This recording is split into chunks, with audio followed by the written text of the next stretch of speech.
Hello and welcome to another video. Today I'm going to talk about a hot topic. This topic can be enough to cause awkwardness in a relationship, and in some relationships it can even cause a breakup.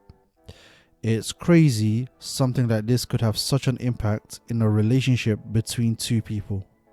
You see, I've seen people feeling pressure to buy a property together, especially younger couples. They kind of feel pressure to take this step, to do what their partner wants to do. Or they are either annoyed because their partner doesn't want to take this step with them and they feel that the partner is not on the same wavelength. When this topic comes up, I hear phrases being used like showing commitment or security in the relationship or the word love being thrown around when discussing this topic.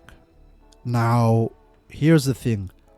None of these phrases have anything to do with this step of buying a house together. You do not need to buy a property with someone for them to be showing you commitment. You should never need to purchase a property with someone to feel secure in your relationship. Love has absolutely nothing to do with buying a property.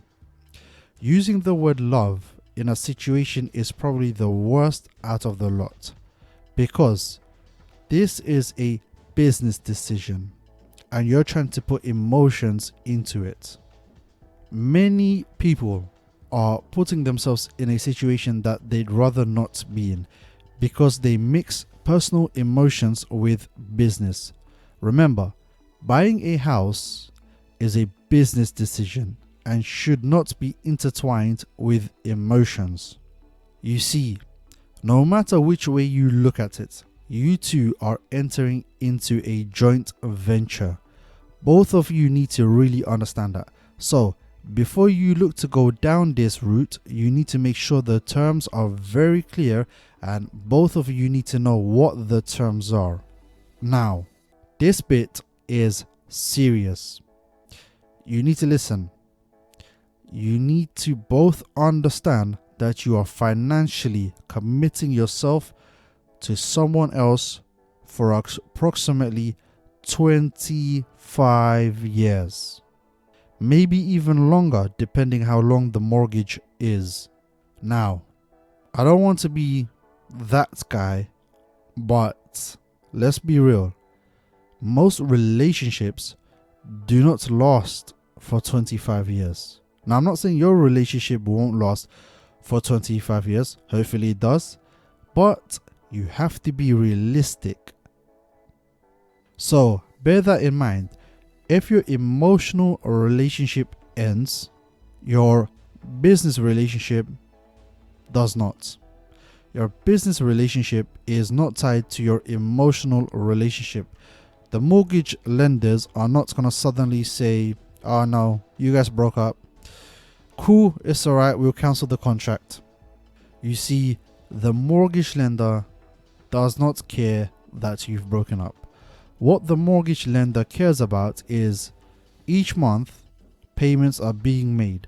So, depending on how your relationship ends, you may find yourself stuck in a business relationship with someone that you can't even bear to talk to. Now, I am not saying you should or you shouldn't.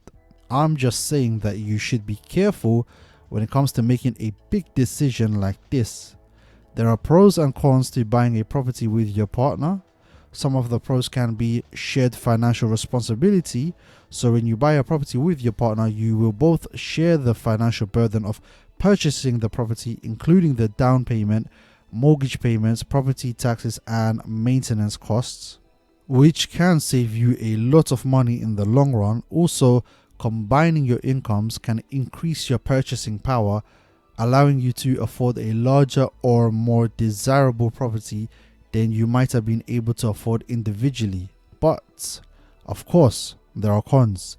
Such as I mentioned, if your relationship ends, untangling shared property ownership can be complicated and potentially costly. Disputes over property division can happen. There are also legal complexities because Joint party ownership involves legal agreements and documentation such as cohabitation agreements or a declaration of trust to outline each partner's rights and responsibilities. These legal complexities can be time-consuming and expensive to deal with. Now, if you and your partner are having discussions about buying a property together, you should know your partner's strengths and weaknesses, and they should know yours. You need to have a clear and honest discussion. Inform them that this is a business decision, so there have to be rules in place that you both have to follow. You need to take into consideration your partner's character, their strengths, their weaknesses. Are they reliable? Are they good with money? For example, is your partner a good saver, a responsible spender, or is your partner one of those people who by the 5th of the month has no money because everything has been spent? Is your partner a person who comes home with a whole load of designer bags or designer clothing? Has your partner already got an issue with debt? Even if your partner is very good at making money, but at the end of the month, they only have £200 left over and you two are looking to get a mortgage, which will mean splitting the payments 50-50, and say your mortgage payment is £1,000 a month, that means you are both paying £500 each. You already know that is not going to work. It's not affordable for your partner to do.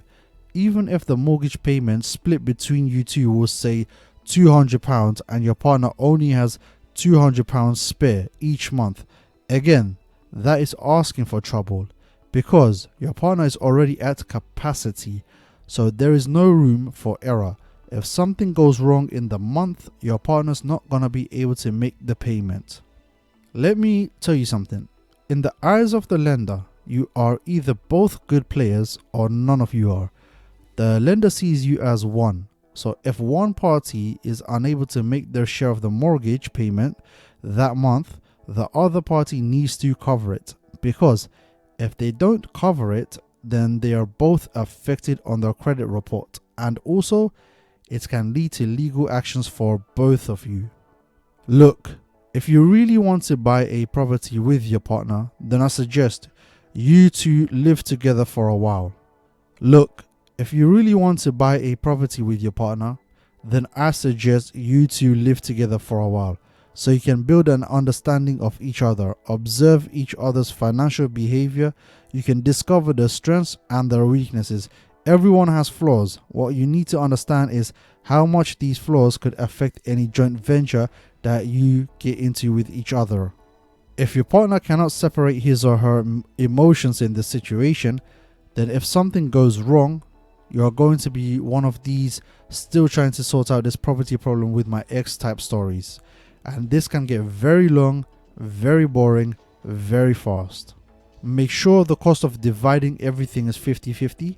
This way, if something again was to go wrong, you can split everything 50-50 and no one is going to feel hard done by, because you've both got equal share. But if you're not doing everything 50-50 and you end up splitting everything 50-50, well, then you have no room to complain. Another factor to consider is you both put the same amount for a deposit. You then for the first year or two are splitting the mortgage payments, but then your partner loses their job, so you have to front most of the repayments. Then they get a job, but it's part-time. They want to go back to school, or you have a family now, or they get a full-time job, but it pays significantly less than what they used to earn.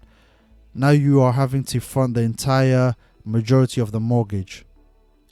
If you guys split up, then how are you going to divide that property?